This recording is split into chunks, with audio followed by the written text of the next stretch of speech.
I'm on the line with guitarist, songwriter, Scott Sharrard. Easy to find. Good morning, Scott. Good morning, buddy. Thanks for having me on. Scott is going to be live in person Thursday night at Mojo's Boneyard. That's right. It'll be our first time there. You know, I played with Greg Allman for about a decade, so from 2008 until he passed away. This will be the first time with my band, so we're psyched. Yeah, you're out on tour promoting the new album. Talk about your band. Well, I'm traveling lean and mean. I got a power trio right now with Eric Kalb on drums, who your listeners may know from, he's worked a lot with John Schofield and Eric Krasno. And then our bass player is Brett Bass, who was actually in the Greg Allman band with me in the last year of the group. You know, we're going in with bass, guitar, drums, playing all the new songs off of the Saving Grace album, which comes out September 21st. Looking forward to that. September 21st, Saving Grace. Okay. The gig is next Thursday. That's August 23rd at Evansville's Mojo's Boneyard. That's a nice, intimate venue. Yeah, I mean, it's our first time touring the Midwest under my own name. You know, I am from the Midwest. I was born in Ann Arbor, Michigan, raised in Dearborn, and then moved around a lot, but ended up going to high school in Milwaukee, Wisconsin, which is where I started my career as a musician when I was in my teens. I was touring the Chitlin circuit and playing with a lot of the older cats out of the Milwaukee, Chicago scene when I was a teenager. Been to Indiana a lot, love playing there, love the crowds, but first time as a band leader, singer-songwriter on my own, so very psyched about it. You're going to love that venue. It's very intimate. Yeah, you'll get a chance to see everybody pretty up close. Talk about the new album, Saving Grace. I was looking here. You had some nice names on that album. Taj Mahal. I'm glad you brought that up because there was a song that Greg Allman and I wrote a couple songs together. One of them was My Only True Friend, which was nominated for a Grammy last year. It's on our last album, Southern Blood. He also covered one of my songs, Love Like Kerosene, on both Back to Making Live and Southern Blood.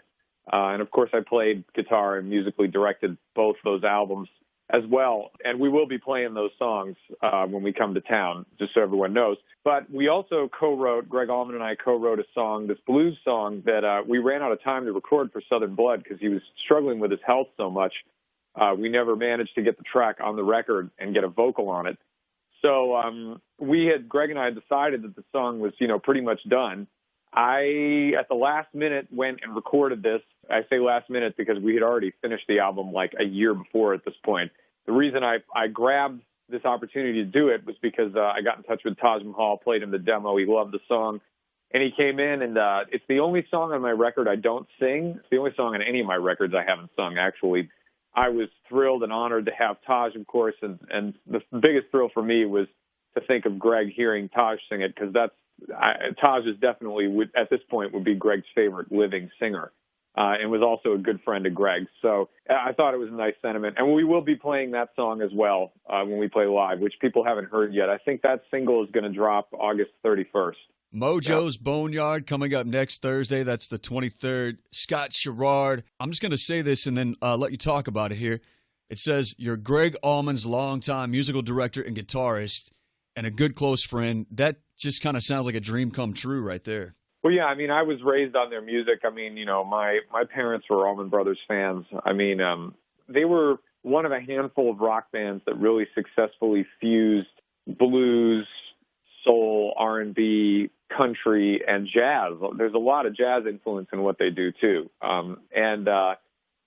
That there are other bands in that ilk. I think of the other ones I think of are like Led Zeppelin and Little Feat. Those were my kind of three big bands when I was a little kid. I mean, this is when I first started playing the guitar when I was 10.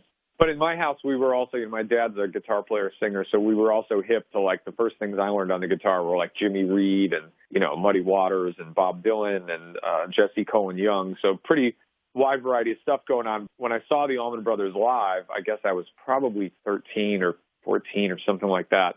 When I finally saw them live, I think they were out, they were promoting Seven Turns or one of those records in the mid-'90s. It just changed my life, man, because they were doing all the music I was playing at home and hearing around the house, they were doing on stage. And they didn't have really a fancy light show, and they didn't jump around the stage. I mean, they just played. They were musicians who had great songs. That band was the template for me. So, fast forward to, 2008 when I'm, 30 years old and I get to meet Greg and we hit it off right away because we both had a really, really deep love for blues and R&B and soul music. And that really bonded us right off the bat. And I started as a guitar player. And then, within a couple of years, I was starting to write songs with him and then started covering some of my songs. And then he eventually asked me to lead the band for him. And we changed the lineup. And the last 2 years of the band, of the Greg Allman Band, where he called it his dream band. I mean, we had just an incredible 9-piece band with horns and percussion, and Mark Quinones from the Allman Brothers joined us, and it really just kicked the whole thing into high gear, and he was so happy about that. So, yeah, it's a hell of a journey to go from, your basement learning Cross the Bear note by note by note for 6 hours every night with your fingers bleeding, and then in your 30s end up leading the band and playing it with the guy on stage. It's a hell of a journey. That is truly amazing. Is there anything I haven't asked you that you want to talk about? It's all about the new record, anything concerning that, and of course the Mojo's Boneyard show. Those are really the two main pieces. Scott, I appreciate you taking the time. Mark it on your calendar, August 23rd, Thursday night, your chance to see Scott at Mojo's Boneyard. Get your tickets, don't wait. Awesome. Well, thanks so much, man. We appreciate all the support. Hey, everybody, it's Scott Sharrard here.